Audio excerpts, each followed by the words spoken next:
Meus amigos, estamos a menos de 2 semanas antes da festa tão querida, a festa de Pessach. Já dá para sentir no ar as pessoas se preparando, comprando matzah shmurah, comprando vinho para o Seder de Pessach, comprando os alimentos, se preocupando com os irmãos que não têm onde passar Pessach. É uma época muito especial. Chega no Seder de Pessach, é muito importante a pessoa se preparar para esse Seder, saber o que falar, saber o que argumentar. Eu gostaria de falar para vocês uma pergunta que recentemente um jovem fez para mim. Ele, numa certa ingenuidade, perguntou: Rabino, essa história de Pessach, da saída do Egito, dos milagres que lá aconteceram, isso aqui é verdade ou é uma lenda? No primeiro momento eu fiquei assim um pouco assustado, mas eu tinha que dar uma resposta para esse jovem. Eu expliquei para ele: meu jovem, qual é a diferença de uma história para uma lenda? Lenda, algo inventado, algo que a cabeça humana inventou, algo que a gente não tem prova se aconteceu ou não aconteceu, se é uma lenda ou não aconteceu. História é um fato histórico presenciado por centenas de milhares de pessoas. Por exemplo, em 2001, em Nova York, 2 torres caíram, World Trade Center.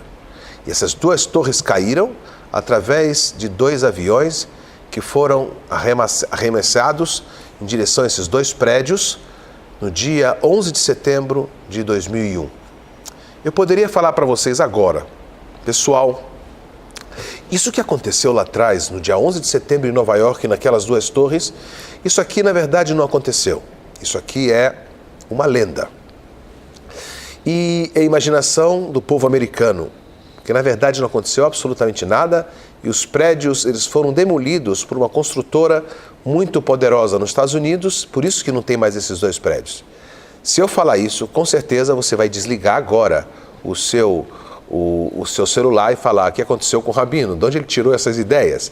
Afinal de contas, o mundo inteiro sabe o que aconteceu no dia 11 de setembro de 2001, em Manhattan, em Nova York, quando tragicamente 2 prédios foram destruídos através daqueles 2 aviões arremessados diante deles. Da mesma forma, a história de Pessach não é lenda, em absoluto.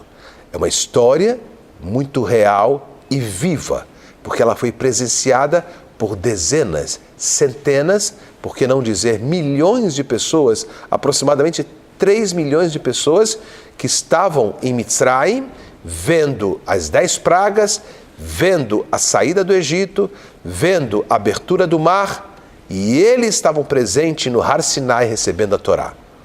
E não é que eram 10 pessoas ou 5 pessoas, mas milhões de pessoas que estavam presentes naquele momento histórico, conforme está escrito nos mínimos detalhes, na Torá, no livro de Shemot, como foi a abertura do mar, como foi as pragas, Dam Tzvardei, Akinim, Marov, etc. E tudo aconteceu historicamente, com H, não história. Historicamente, aquilo lá foi presenciado. Isso é história. Quando é presenciado por pessoas? Já sei, você deve estar perguntando: mas Rabino, tem história que está sendo renegada. Hoje em dia estão tentando negar. Nós sabemos que muitos antissemitas, eles tentam negar o Holocausto. E o Holocausto foi presenciado por milhões de pessoas. E eles estão tentando negar. Sim, estão tentando negar, mas nunca de fato vão negar. Mesmo quando não tiver mais nenhum sobrevivente do Holocausto. Daqui a 50 anos não terá mais nenhum sobrevivente do Holocausto. Pode ser que vai ter pessoas que vão continuar tentando negar o Holocausto, mas nunca conseguirão isso, porque a história não dá. Uma história presenciada por milhões de pessoas não dá para negar. A história de Pessach é impossível negar. É uma história que ela está presente e continuará ledor vador em todas as gerações para ensinar para a gente o que aconteceu lá atrás. Está vivo ainda nas nossas memórias até os dias de hoje. Muito obrigado, feliz Pessach para todos.